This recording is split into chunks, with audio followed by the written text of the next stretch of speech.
Subscribe कीजिए royal teacher को education संबंधी न्यूज़ तुरंत पाने के लिए। Rajasthan government health scheme RGHS में पेंशनर के लिए एसएसओ आईडी कौन सी रहेगी। पेंशनर अगर पति पत्नी है या एक ही घर में दो कार्मिक है जिसमें एक पेंशनर है एक कार्मिक है तो वो अपना रजिस्ट्रेशन किस प्रकार करेंगे। इस प्रकार के अति महत्वपूर्ण प्रश्नों को लेकर आज हम आए हैं। नमस्कार साथियों, मेरा नाम है मोतीलाल कनौजिया और आप देख रहे हैं रॉयल टीचर। चलिए दोस्तों शुरू करते हैं आज का हमारा वीडियो और बताते हैं आरजीएचएस योजना के अंतर्गत अगर पेंशनर कार्मिक है यानी रिटायर्ड कार्मिक है जिसकी पेंशन आ रही है तो वो अपना रजिस्ट्रेशन किस प्रकार करेगा। साथ ही अगर उनके पति पत्नी दोनों पेंशनर है या परिवार में दो कार्मिक है एक पेंशनर है या एक पेंशनर एक कार्मिक है, इस प्रकार के जितने भी तरह के क्वेश्चन है तो राज्य सरकार द्वारा एक फैक्ट क्वेश्चन की एक बुकलेट जारी की गई है जिसके अंतर्गत कई प्रश्नों को शामिल किया गया है जो आज मैं आपके साथ शेयर करूंगा। जी हाँ दोस्तों, जैसा कि आप सभी जानते हैं कि आरजीएचएस योजना राज्य सरकार द्वारा हाल ही में शुरू की गई है जिसका नाम आरजीएचएस है, राजस्थान गवर्नमेंट हेल्थ स्कीम। इसके अंतर्गत जो राज्य सरकार के कार्मिक है पेंशनर है उन सभी को ले लिया गया है। बाकी जो अदर कार्मिक है अदर नागरिक है उन सभी के लिए राजस्थान चिरंजीवी योजना को लागू किया गया है। हालांकि दोस्तों आरजीएचएस के संबंध में मैंने पहले ही बहुत वीडियो जारी किए हैं जिसमें एक था आरजीएचएस में पति पत्नी कार्मिक है एक ही घर में दो कार्मिक है या पेंशनर है उनका ऑनलाइन रजिस्ट्रेशन किस प्रकार करना है, या आरजीएचएस में जो पेंशनर है उनकी गाइडलाइन और ऑनलाइन प्रोसेस उसके लिए अलग जारी किया था। इसी प्रकार जो सामान्य कार्मिक है राज्य सरकार के उनको 5 लाख तक का कैशलेस इलाज जो ऑनलाइन प्रोसेस है वो किस प्रकार होगा पूरी वीडियो में बताया गया है। इन सभी वीडियो की एक प्ले लिस्ट पूरी जिसके अंतर्गत सभी आरजीएचएस से संबंधित वीडियो होंगे इस वीडियो के लास्ट में स्क्रीन के तौर पर आपको मिल जाएगी। बात करते हैं आज की इस वीडियो की, तो आज के इस वीडियो में हम जानेंगे पेंशनर के बारे में जो राज्य सरकार द्वारा फैक्ट क्वेश्चन की एक बुकलेट जारी की गई है। इसके अंतर्गत आपके कई तरह के जो मन में प्रश्न है उन सभी का समाधान कर दिया गया है। जैसे प्रश्न नंबर 1 है कि पेंशनर की एसएसओ आईडी क्या होगी। यदि यदि एम्प्लॉय आईडी सेवा के समय बनी हुई है तो उसे ही कन्वर्ट करना है या नई बनानी है। तो इसके संबंध में दोस्तों उत्तर है कि पेंशनर की एसएसओ आईडी सिटीजन के आधार पर बनी हुई आईडी होगी। एक पेंशनर एम्प्लॉय आईडी से आरजीएचएस पर रजिस्ट्रेशन नहीं कर सकता, उसके लिए नई एसएसओ आईडी बनवानी होगी। तो इसके बाद इसी की बात यहाँ क्लियर हो जाती है कि जो भी पेंशनर है उनको अपनी एम्प्लॉय आईडी बनानी होगी, नई बनानी होगी, वो भी सिटीजन के तौर पर बनानी होगी। अगर उनकी आईडी पहले से बनी हुई है आरजीएचएस पर वो रजिस्ट्रेशन नहीं करेंगे यानी नहीं कर पाएंगे, क्योंकि यहाँ स्पष्ट लिखा हुआ है कि पेंशनर की एसएसओ आईडी सिटीजन के आधार पर बनी हुई होगी।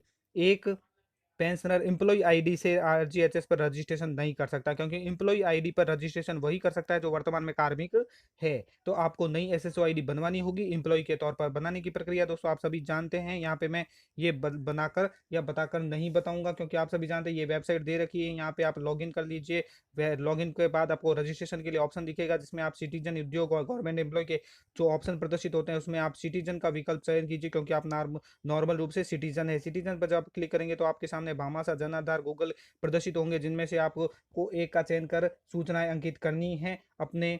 उसके पश्चात user name, password, confirm password email पर अंकित कर रजिस्ट्रेशन की प्रक्रिया आपको पूर्ण कर लेनी है। आईडी पासवर्ड प्राप्त मोबाइल पर हो जाएंगे। इसी प्रकार दोस्तों अगला क्वेश्चन है कि यदि एक जन आधार फैमिली में कोई पेंशनर है एवं उसका बेटा और बेटी कोई भी सरकारी कार्मिक है तो क्या रजिस्ट्रेशन एक जन आधार से हो सकता है। तो जी नहीं, इस स्थिति में बेटा और बेटी को अलग पृथक से जन आधार बनवाना होगा। यानी यहाँ बात आती है एक जन आधार की कि एक जन आधार में एक पिता कोई पेंशनर है या माता पेंशनर है, उसका बेटा या बेटी गवर्नमेंट एम्प्लॉय है, तो क्या एक ही जन आधार से रजिस्ट्रेशन हो सकता है। तो यहाँ नहीं, रजिस्ट्रेशन नहीं हो सकता, बेटे बेटी को अपना पृथक से जन आधार बनवाना होगा।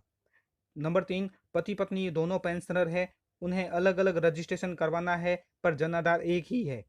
यदि पति पत्नी दोनों पेंशनर है और वे अलग अलग रजिस्ट्रेशन करना चाहते हैं तो एक जन आधार कार्ड से आरजीएचएस पर अलग अलग रजिस्ट्रेशन करवाया जा सकता है। तो यहाँ पे दोनों अगर पति पत्नी है और अलग अलग रजिस्ट्रेशन करवाना चाहते हैं तो अलग अलग भी करवा सकते हैं। इस बात को भी क्लियर कर दिया गया है। पॉइंट नंबर 4 कि यदि परिवार में पति पत्नी दोनों में से एक सर्विस में है और एक पेंशनर है, या दोनों सरकारी कर्मचारी है या दोनों पेंशनर है, तो पृथक रजिस्ट्रेशन होगा या एक ही रजिस्ट्रेशन होगा।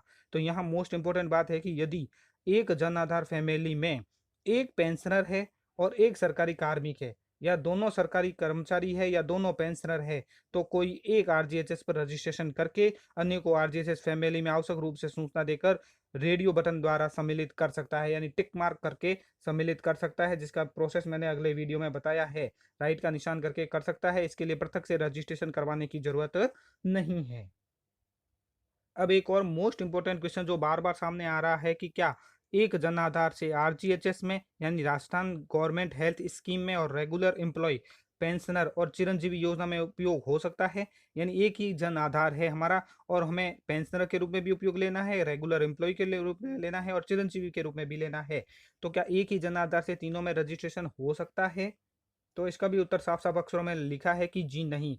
आरजीएचएस का लाभार्थी बनने के लिए कार्यरत कर्मचारी या पेंशनर को अलग-अलग जन आधार कार्ड बनवाना होगा। कोई कार्यरत कर्मचारी है, कोई पेंशनर है तो उसको अलग-अलग कार्ड बनवाना होगा। यदि दोनों पति-पत्नी है तो बिंदु संख्या 3 जो अभी आपको बताया है कि चिरंजीवी योजना सरकारी कर्मचारी और पेंशनर पर लागू नहीं है, केवल आरजीएचएस का लाभ ले सकते हैं। यानी चिरंजीवी योजना सिर्फ़ और सिर्फ़ आम नागरिक के लिए है और जो आरजीएचएस है वो सरकारी कर्मचारी और पेंशनर पर लागू है। तो इस क्वेश्चन का साफ अर्थ यही होता है कि एक जन आधार तीनों में लागू नहीं हो सकता। इसी प्रकार अगला क्वेश्चन है कि जिन्होंने गलती से मुख्यमंत्री चिरंजीवी योजना में रजिस्ट्रेशन करवा लिया और भूल सुधार कैसे होगी? जिन्होंने गलती से मुख्यमंत्री चिरंजीवी योजना में रजिस्ट्रेशन करवा लिया है, उन्हें मुख्यमंत्री योजना में अपना रजिस्ट्रेशन विलोपित करवाना होगा। इसके लिए चिरंजीवी योजना के सहायता केंद्र पर आपको संपर्क करना होगा, वहां से आपको इसको डिलीट करवा सकते हैं। अलग अगला क्वेश्चन आता है, जन आधार में राशन कार्ड की जगह अन्य प्रमाण पत्र विचार चल रहा है क्योंकि वर्तमान में नए राशन कार्ड बनने बंद है। तो जन आधार बनवाने के लिए राशन कार्ड जरूरी नहीं है।